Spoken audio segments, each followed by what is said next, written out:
నమస్కారం.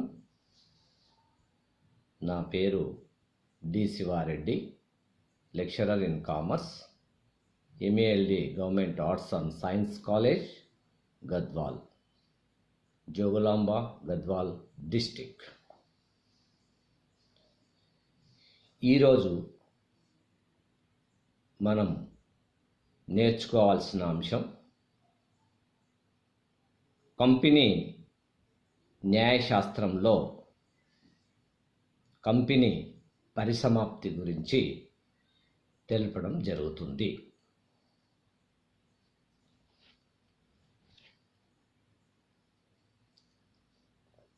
పరిసమాప్తి అంటే కంపెనీ జీవితంలో ఈ పరిసమాప్తి చివరి దశ, అంటే రద్దు చేసే ప్రక్రియ.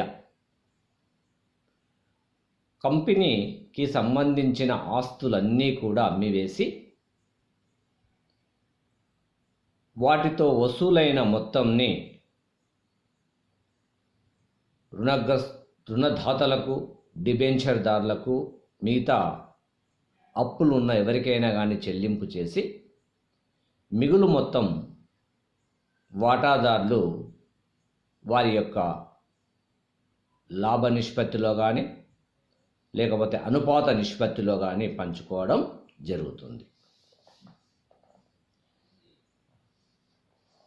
ప్రూఫ్ గోవర్ అనే శాస్త్రవేత్త ప్రకారము పరిసమాప్తి అనగా కంపెనీ యొక్క జీవితం అంతమయ్యే ప్రక్రియ.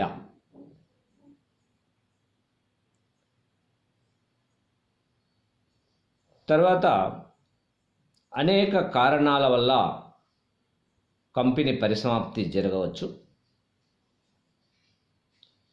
వ్యాపారాన్ని ముగించడం ద్వారా, వ్యాపారంలో నష్టం సంభవించినప్పుడు, వ్యాపార సంస్థ దివాలా తీసినప్పుడు, వ్యాపార సంస్థలో ఉన్న వ్యవస్థాపకులు మరణించినప్పుడు, ఇట్లా మొదలైన కారణాలు సంభవిస్తే అటువంటి సందర్భాలలో కంపెనీ పరిసమాప్తి అవుతుంది. అయితే ఈ పరిసమాప్తి ప్రక్రియ వాటాదారులు లేదా రుణదాతలు లేదా ట్రిబ్యునల్ చేత లేదా స్వచ్ఛందంగా జరపబడవచ్చు. కంపెనీ యొక్క స్వచ్ఛంద పరిసమాప్తి ప్రక్రియ మనం గమనించవచ్చు. స్వచ్ఛందంగా కంపెనీ పరిసమాప్తి చెందినట్లయితే దాని ఆస్తులు అమ్మగా వచ్చిన మొత్తం దాన్ని అప్పులు చెల్లించటంలో ఉపయోగించే సాధనాన్నే మనం పరిసమాప్తి అని అంటాం. ఆ అప్పులు చెల్లించిన తర్వాత మిగులు మొత్తాన్ని సభ్యులకు కంపెనీ మూలధనానికి వారి వంతు వాటా ప్రకారము పంపిణీ చేయబడుతుంది. మరి ఈ పరిసమాప్తి అంటే అంతమయ్యే ప్రక్రియ. ఈ ప్రక్రియను కంపెనీల చట్టం 2013 సెక్షన్ 2 సబ్సెక్షన్ 94A ప్రకారము పరిసమాప్తి అనగా ఇన్సాల్వెన్స్ అండ్ బ్యాంక్రప్ట్సీ కోడ్ 2016 కిందికి ఈ పరిసమాప్తి వస్తుంది. అంటే బ్యాంక్రప్ట్సీ కోడ్ 2016 ఎప్పుడైతే వచ్చిందో అప్పటి నుంచి ఇన్సాల్వెన్స్ యాక్ట్ అమలైందని మనము చెప్పుకోవచ్చు. అయితే పరిసమాప్తి అంటే చివరకు కంపెనీ రద్దుకు దారి తీస్తుంది. పరిసమాప్తి మరియు రద్దుకు మధ్య కంపెనీ ఉనికి అలాగే ఉండి చట్టం యొక్క ట్రిబ్యునల్లో దావా వేయవచ్చు. కాబట్టి మొత్తం మీద మనకు అన్ని విధాల పరిసమాప్తికి అర్థం మనకు కంపెనీ జీవితము క్లోజ్. రైట్. అయితే ఈ పరిసమాప్తి విధానాలు రెండు రకాలు. కంపెనీ చట్టం 2013 అధ్యాయం 20 భారతదేశం కంపెనీల పరిసమాప్తిని క్రమబద్ధీకరించడం జరిగింది. సెక్షన్ 270 ప్రకారం కంపెనీ పరిసమాప్తి రెండు పద్ధతుల్లో పేర్కొనడం జరిగింది. అది నంబర్ 1 ట్రిబ్యునల్ చేత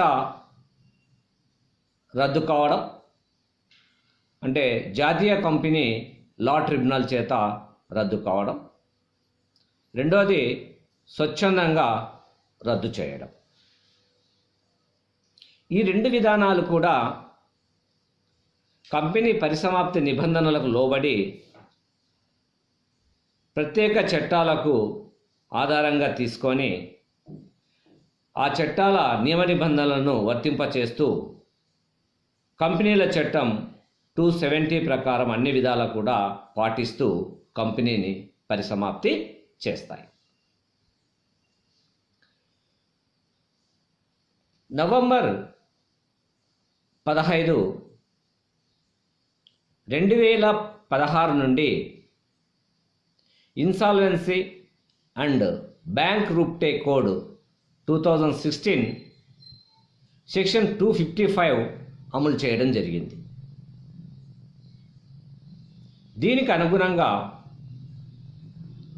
కంపెనీల చట్టం 2013 కోడ్లోని షెడ్యూల్ 11 ప్రకారం కొన్ని సవరణలు చేయబడినాయి.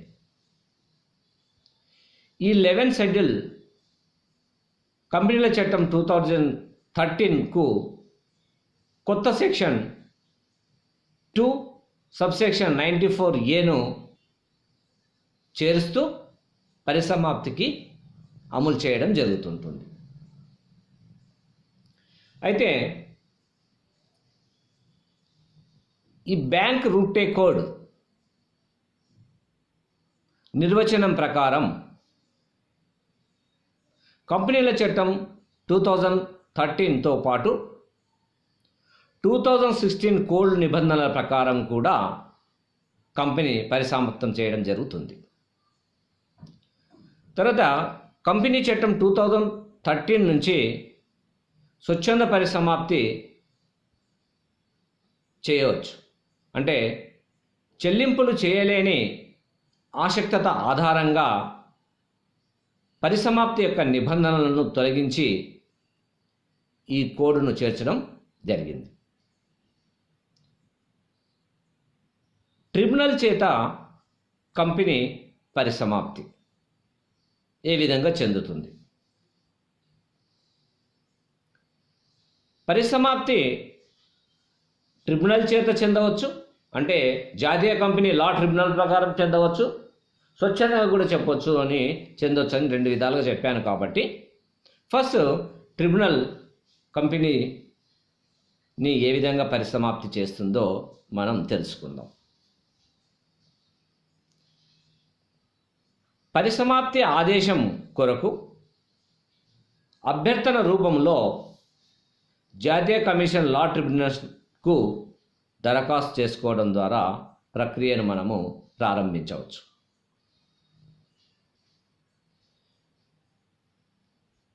పరిష్కారం ఎటువంటి విధంగా లేనప్పుడు మాత్రమే ఈ విధానాన్ని మనము అవలంబించాలి. మధ్యవర్తిత్వం ద్వారా కానీ వడంబడికల ద్వారా కానీ సెటిల్మెంట్ అయ్యే ఆస్కారం ఉన్నప్పుడు ఈ ట్రిబ్యునల్కు పోవాల్సిన అవసరము లేదు. కంపెనీ నిర్వహణ కొనసాగించడాని కోసము సంబంధించిన విషయాలపై పరిష్కారంలో చట్టం పేర్కొంది. ఈ కంపెనీల చట్టం 2013 ప్రకారము పరిసమాప్తి కొరకు NCLT ప్రధానంగా చట్టబద్ధమైంది, అధికార పరిధిని కలిగి ఉంది అని చెప్పవచ్చు. అయితే ఈ ట్రిబ్యునల్ చేత పరిసమాప్తి చెందాలంటే బలమైన కారణాలు ఉండాలి. బలమైన కారణాలు ఏవి లేకపోతే ట్రిబ్యునల్ ద్వారా కంపెనీ పరిసమాప్తి చెందడానికి కష్టమవుతుంది. మరి ట్రిబ్యునల్ చేత కంపెనీ పరిసమాప్తి చెందుటకు ఆ బలమైన కారణాలు ఏంటివి? ఎటువంటి కారణాలు ఉండాలి అంటే కంపెనీ యాక్ట్ 2013 సెక్షన్ 202 కోర్టుకు ఎవరైతే అభ్యర్థన పెట్టుకుంటే సెక్షన్ 271 కింద ఏర్పరిచిన అటువంటి కారణాలతో సెక్షన్ 271 ప్రకారము కంపెనీ పరిసమాప్తికి ఆదేశించవచ్చు. మరి ఈ సెక్షన్ 271 కింద ఎటువంటి కారణాలను చూపించవచ్చు? నంబర్ 1, కంపెనీ అప్పులను చెల్లించుకోలేని స్థితిలో ఉన్నప్పుడు. కంపెనీ ట్రిబ్యునల్ చేత పరిసమాప్తి చెందవలనని కంపెనీ సమావేశంలో ఒక తీర్మానం ద్వారా నిర్ణయించినప్పుడు.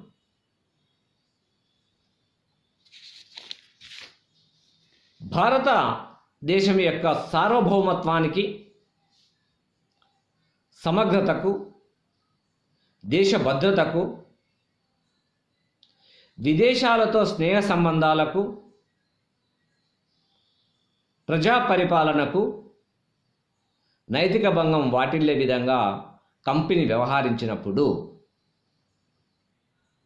ట్రిబ్యునల్ చేత పరిష్కారానికి పోవడానికి ఒక రీజన్గా చెప్పవచ్చు. తర్వాత కాయిలా పడిన కంపెనీల పునరుద్ధరణ, అంటే మూతపడిన కంపెనీలను పునరావాసం కోసము అధ్యయనము 15 కింద కంపెనీ పరిసమాప్తికి ట్రిబ్యునల్ను ఆదేశించవచ్చు. రిజిస్టర్ యొక్క దరఖాస్తు పైన కేంద్ర ప్రభుత్వం చేత ధృవీకరించబడిన వ్యక్తి చేత లేదా చట్టం కింద నోటిఫికేషన్ ద్వారా కంపెనీ వ్యవహారాలు మోసపూరితమున్నాయని మరియు చట్టబద్ధమైన ప్రయోజనాల కోసమే కంపెనీని స్థాపించబడినప్పుడు, కంపెనీ స్థాపనలో కానీ,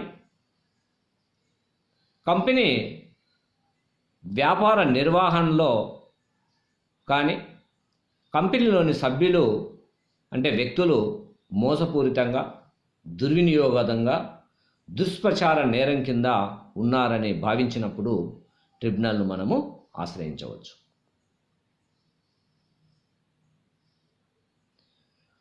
తర్వాత కంపెనీ రిజిస్ట్రార్ వద్ద తన ఆర్థిక నివేదికలను లేదా వార్షిక నివేదికలను లాస్ట్ 5 years మొత్తము కంపెనీ ఏ విధంగా వైఫల్యం చెందిందని చూపడానికి ఆ లాస్ట్ 5 years నివేదికలు చూపిస్తే అది సరైనవన్నీ కారణాలు తెలుసుకుంటే అప్పుడు ట్రిబ్యునల్ మనము ఆశ్రయించవచ్చు. లాస్ట్కు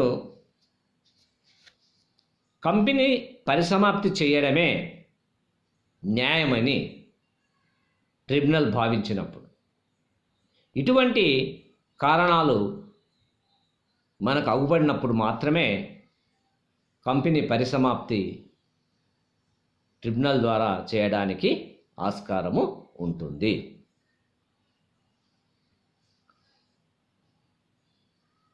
తర్వాత రుణాలు చెల్లించుటలో ఆసక్తత. కంపెనీ 1 లక్షకు మించి బాకీ పడి ఉన్నటువంటి రుణదాత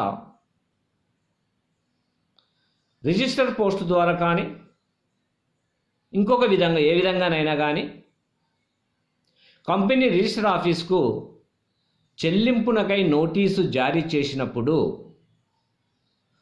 ఆ నోటీసు అందిన తేదీ నుండి 21 రోజుల్లోగా కంపెనీ చెల్లింపు చేయనప్పుడు లేదా పాక్షికంగా కానీ పూర్తిగా కానీ రుణదాతను సంతృప్తి పరచనప్పుడు కోర్టు ఉత్తర్వుల ద్వారా కంపెనీ పరిసమాప్తి చేయడానికి ప్రక్రియను స్టార్ట్ చేయవచ్చు.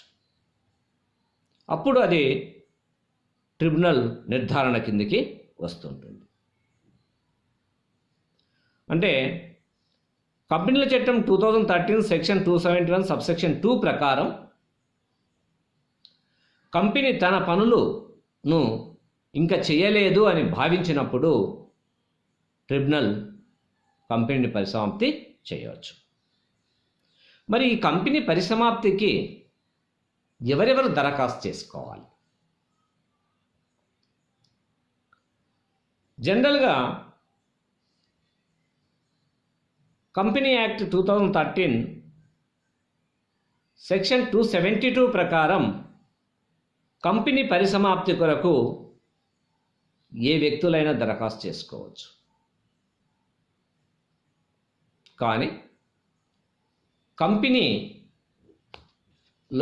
సభ్యత్వం కలిగి ఉన్నవారై ఉంటే బాగుంటుంది.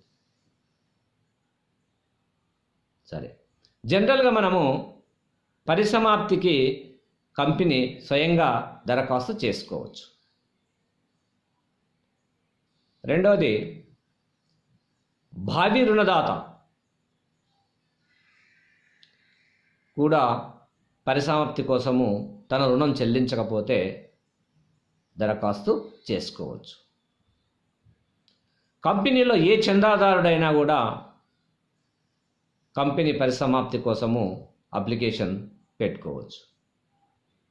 అంటే ఈ మూడు పార్టీలలో, అంటే కంపెనీ కానీ, అగంతుక లేదా భావి రుణదాత కానీ, చందాదారుడు కానీ, ఈ ముగ్గురు కూడా ఏకపక్షంలో కంపెనీ పరిసమాప్తి కోసము పెట్టుకోవచ్చు. లేదా ఒకరొకరు విడివిడిగా కూడా కంపెనీ పరిసమాప్తి కోసము దరఖాస్తును చేసుకోవచ్చు. తర్వాత రిజిస్ట్రార్. నెక్స్ట్, కేంద్ర ప్రభుత్వం చేత ధృవీకరించబడిన ఏ వ్యక్తి అయినా కూడా దరఖాస్తు చేసుకోవచ్చు. భారతదేశ సార్వభౌమత్వానికి అంటే భారతదేశ సమగ్రతకు భంగము కలిగించే విధంగా కంపెనీ యొక్క వ్యవహారాలు ఉన్నప్పుడు రాష్ట్ర ప్రభుత్వం అయినా కానీ, కేంద్ర ప్రభుత్వం అయినా కానీ కంపెనీ పరిసమాప్తి కోసము దరఖాస్తు చేయవచ్చు. కంపెనీల చట్టం 2013 సెక్షన్ 272 ప్రకారం హామీ గల రుణదాత, డిబెంచర్దారుడు, డిబెంచర్దారుల యొక్క ట్రస్టీ, వీళ్ళందరూ కూడా రుణదాతలుగా ఉంటారు. వీళ్ళు కూడా కంపెనీ పరిసమాప్తిని కోరడానికి దరఖాస్తు చేసుకోవచ్చు. అయితే వాటాదారుడు కంపెనీలో పూర్తిగా చెల్లించిన వాటాలను కలిగి ఉన్నప్పుడు తన ఆస్తుల కన్నా అప్పులు ఎక్కువయ్యి అప్పులు తీర్చలేని పక్షంలో పరిసమాప్తి ప్రక్రియను ప్రారంభించమని చెప్పవచ్చు. అయితే ఈ వాటాదారులు ఈ పరిసమాప్తి ప్రక్రియను ప్రారంభించాలంటే 18 months కాలం, అంటే 1.5 year వాటాదారుడి చేత అతని పేరున నమోదయ్యే ఉండే వాటాలు, అతనికి కేటాయించబడిన వాటాలు పరిసమాప్తి సందర్భంలో అందించాల్సిన వివరాలు ఉంటాయి. ఈ పరిసమాప్తి అభ్యర్థనతో పాటు నిర్దేశించిన రూపంలో కంపెనీ యొక్క వ్యవహారాల నివేదిక ఉన్నప్పుడు మాత్రమే ట్రిబ్యునల్ పరిసమాప్తి ప్రక్రియను అంగీకరిస్తుంది. అయితే ఈ కంపెనీ పరిసమాప్తి కొరకు రిజిస్ట్రేషన్కు అభ్యర్థన కాపీని సమర్పించి ఆ సమర్పించిన రోజు నుండి లేదా అభ్యర్థన అందిన రోజు నుండి 60 రోజులలోగా ట్రిబ్యునల్కు తన అభిప్రాయాలను సమర్పిస్తారు. మరి అప్పుడు ట్రిబ్యునల్ యొక్క అధికారాలు, విధులు ఏంటి? ఈ కంపెనీల చట్టం 2013 సెక్షన్ 274 ప్రకారము కంపెనీ కాకుండా ఇతర ఏ వ్యక్తి అయినా కానీ కంపెనీ యొక్క పరిసమాప్తి కొరకు అభ్యర్థనను దాఖలు చేస్తే ట్రిబ్యునల్ ఆ విషయాలపైన సంతృప్తి చెందితే కంపెనీ పరిసమాప్తి విషయంలో అభ్యంతరాలు ఏమన్నా ఉంటే వ్యవహారాల నివేదికతో సహా 30 రోజుల్లోగా దాఖలు చేయవలసిందిగా కంపెనీని ఆదేశించవచ్చు. కొన్ని ప్రత్యేక పరిస్థితుల్లో మాత్రం ఈ గడువును మరొక 30 రోజులు కూడా పెంచవచ్చు. కంపెనీల చట్టం 2013 సెక్షన్ 275 ప్రకారము పరిసమాప్తి కొరకు ఆదేశించేటప్పుడు ట్రిబ్యునల్ అధికారిక లిక్విడేటర్ను నియమిస్తుంది. అంటే కంపెనీ వ్యవహారాలలో కనీసం 10 సంవత్సరాల అనుభవం ఉన్నవాడిని సిఎస్ అంటే కంపెనీ సెక్రటరీని, మరి న్యాయవాదులను మొదలైన వృత్తుల కింద ఉన్న వాళ్ళని ఈ లిక్విడేటర్గా కేంద్ర ప్రభుత్వము నిర్వహిస్తుంది. ఈ కంపెనీల చట్టం 2013 సెక్షన్ 281 ప్రకారం లిక్విడేటరు కొన్ని విషయాలను ఒక నివేదిక రూపకంలో ట్రిబ్యునల్కు 60 రోజుల లోపు సమర్పించాలి.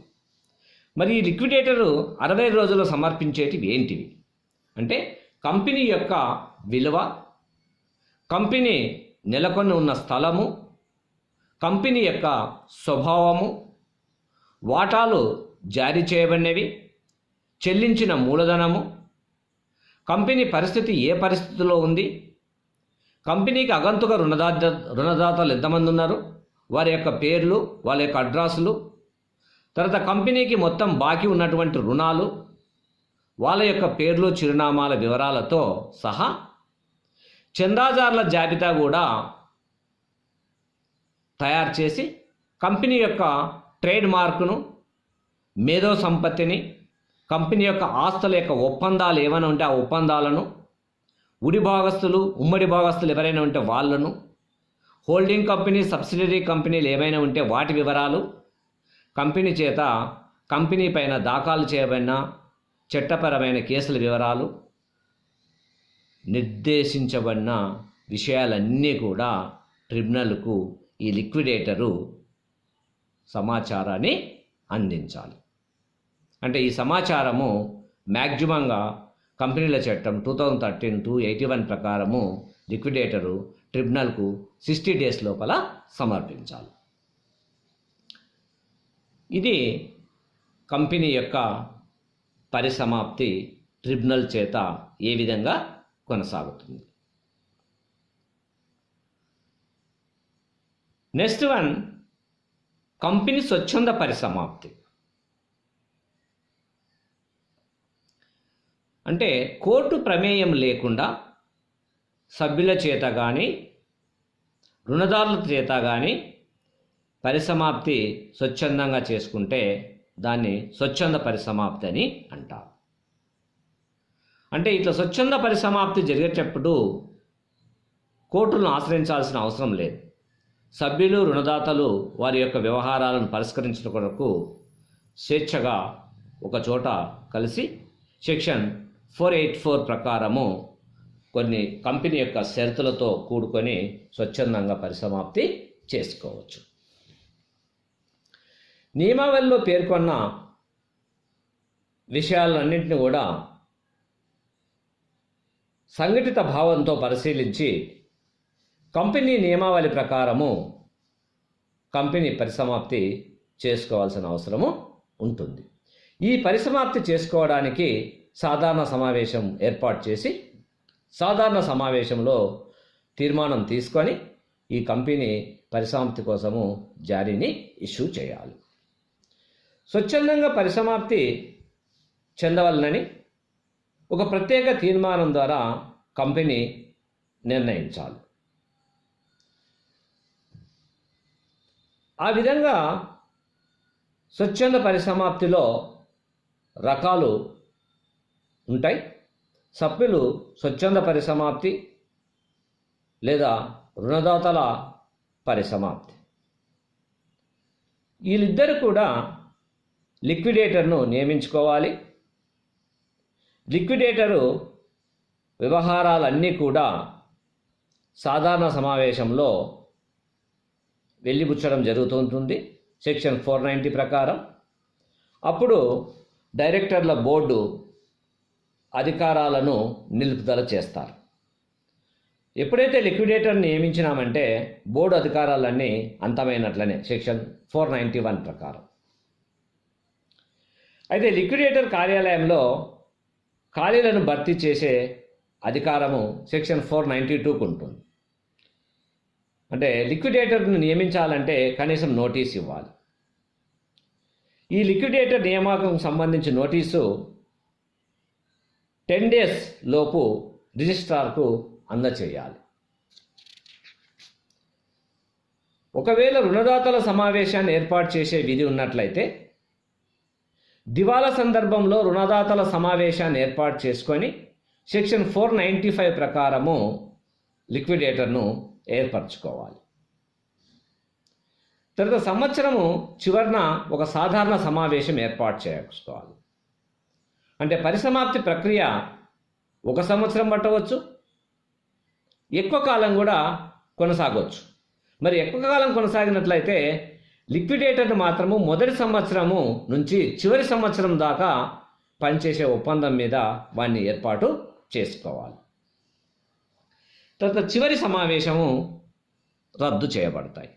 అంటే కంపెనీ వ్యవహారాలన్నీ పరిసమాప్తి అయిపోయిన తర్వాత లిక్విడేటరు పరిసమాప్తి ఖాతాను తయారు చేసి కంపెనీ యొక్క అంతిమ సాధారణ సమావేశాన్ని ఏర్పాటు చేయాలి. ఈ అంతిమ సమావేశంలో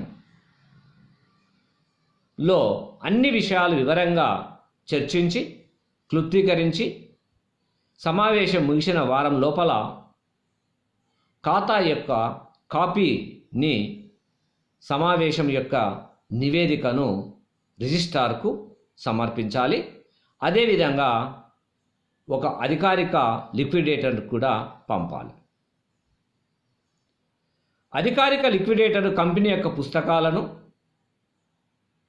వీరు సమర్పించిన మొత్తం కాగితాలను పరిశీలించి ఆ పరిశీలన యొక్క ఫలితాన్ని కోర్టుకు నివేదించాలి. ఈ నివేదిక ప్రతిపాదిక పైన కోర్టు కంపెనీ వ్యవహారాలకు మరింత పరిశోధన అవసరమా లేదా, అవసరం ఉన్నట్లయితే కంపెనీ రద్దును అప్పుడే ఆదేశించదు. అవసరము లేదనుకుంటే సెక్షన్ 497 ప్రకారము కంపెనీ రద్దును ఆదేశించవచ్చు. తర్వాత రుణదాతల స్వచ్ఛంద పరిసమాప్తి. రుణదాతల స్వచ్ఛంద పరిసమాప్తికి నిబంధనలు కొన్ని ఉన్నాయి. రుణదాతల సమావేశం సెక్షన్ 500 ప్రకారం ఏర్పాటు చేసుకోవాలి. అంటే డైరెక్టర్ల చేత కంపెనీ యొక్క ద్రవ్యత్వ స్థితిని గురించి శాసనాత్మక ప్రకటన చేయనప్పుడు కంపెనీ స్వచ్ఛంద పరిసమాప్తి యొక్క ప్రాతిపదిక చేయవలసిన రోజుల నుండి మరుసటి రోజు రుణదాతల సమావేశాన్ని ఏర్పాటు చేసుకోవాలి. ఈ సమావేశం ఏర్పాటు చేసుకున్న తర్వాత రిజిస్ట్రార్కు సెక్షన్ 501 ప్రకారము నోటీస్ అందచేయాలి రుణదాతలు. అంటే రుణదాతల సమావేశంలో తీర్మానం చేసి ఆ తీర్మానం నోటీసు తేదీ నుండి 10 రోజుల్లోగా రిజిస్ట్రార్కు ఈ నోటీసును సమర్పించాలి. తర్వాత సెక్షన్ 502 ప్రకారం ఒక లిక్విడేటర్ను నియమించుకోవాలి. అంటే రుణదాతల స్వచ్ఛంద పరిసమాప్తికి కూడా ఒక లిక్విడేటర్ అవసరం. అంటే ఈ రుణదాతల స్వచ్ఛంద పరిసమాప్తిలో సభ్యులు మరియు రుణదాతలు వారి వారి సమావేశాల్లో పేర్కొన్న వ్యక్తిని లిక్విడేటర్గా నియమించడం జరుగుతుంటుంది. ఒకవేళ ఇద్దరి మధ్య కలిపి ఒకే లిక్విడేటర్ నియమించవచ్చు, లేదంటే రుణదాతలు పేర్కొన్న వ్యక్తినే లిక్విడేటర్గా నియమించవచ్చు. తర్వాత సెక్షన్ 503 ప్రకారము పర్యవేక్షణ కమిటీ. ఈ రుణదాతలు సమావేశము 5 సభ్యుల చేత ఒక పర్యవేక్షణ కమిటీని ఏర్పాటు చేస్తుంది. ఈ పర్యవేక్షణ కమిటీ ఆధ్వర్యంలో కంపెనీ యొక్క పరిసమాప్తి వ్యవహారాలన్నీ కొనసాగుతుంటాయి. తర్వాత సెక్షన్ 504 ప్రకారము లిక్విడేటర్కు పారితోషికం చెల్లించాలి.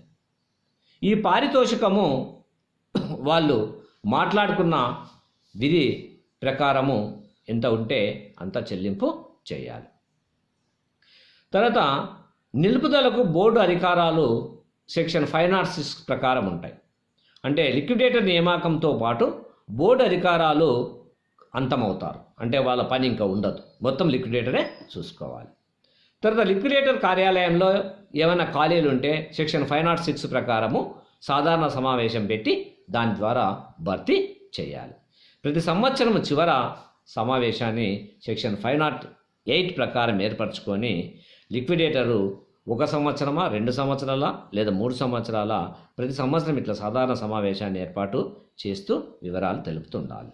తర్వాత అంతిమ సమావేశము రద్దు సెక్షన్ 500 ప్రకారం. ఇది క్లోజ్ అంటే కంపెనీ వ్యవహారాలన్నీ పరిసమాప్తి అయ్యాక ఈ లిక్విడేటర్ పరిసమాప్తి యొక్క ఖాతాను తయారు చేసి ఆ ఖాతాలు యొక్క వివరాలన్నింటినీ కూడా ఒక సాధారణ సమావేశంలో రుణదాతలకు తెలియజేసి కంపెనీ యొక్క అంతిమ సమావేశాన్ని ఏర్పాటు చేసి ఆ అంతిమ సమావేశంతో కంపెనీ పరిసమాప్తి చెందుతుంది.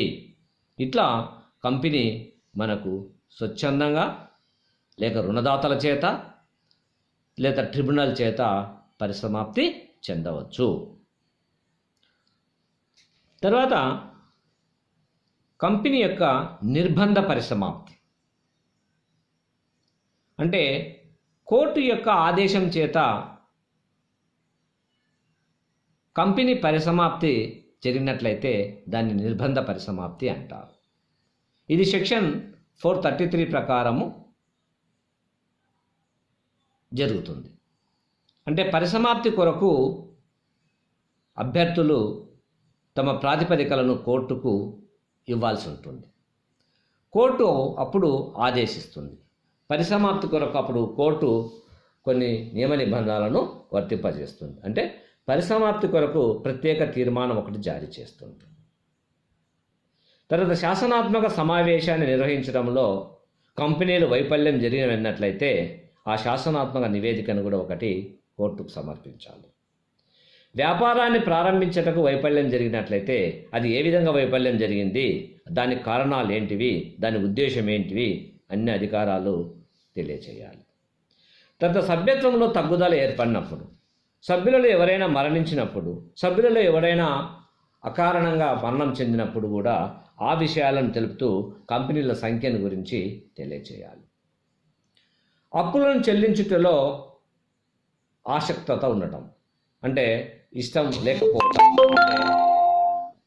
ఏమీ చేయలేని పరిస్థితి ఉన్నప్పుడు అటువంటి పరిస్థితుల్లో కూడా మనము కోర్టుకు చేయించాలి. తర్వాత న్యాయము మరియు సముచితం అనుకున్నప్పుడు మాత్రమే కంపెనీ ఈ నిర్బంధ పరిసమాప్తిని కొనసాగిస్తుంది. అంటే కంపెనీ అన్ని విధాలుగా ఇంకా పని చేయలేదు అని అనుకున్నప్పుడు కోర్టు యొక్క ఆదేశంతో జరిగే పరిసమాప్తినే నిర్బంధ పరిసమాప్తి అని అంటారు. నమస్తే.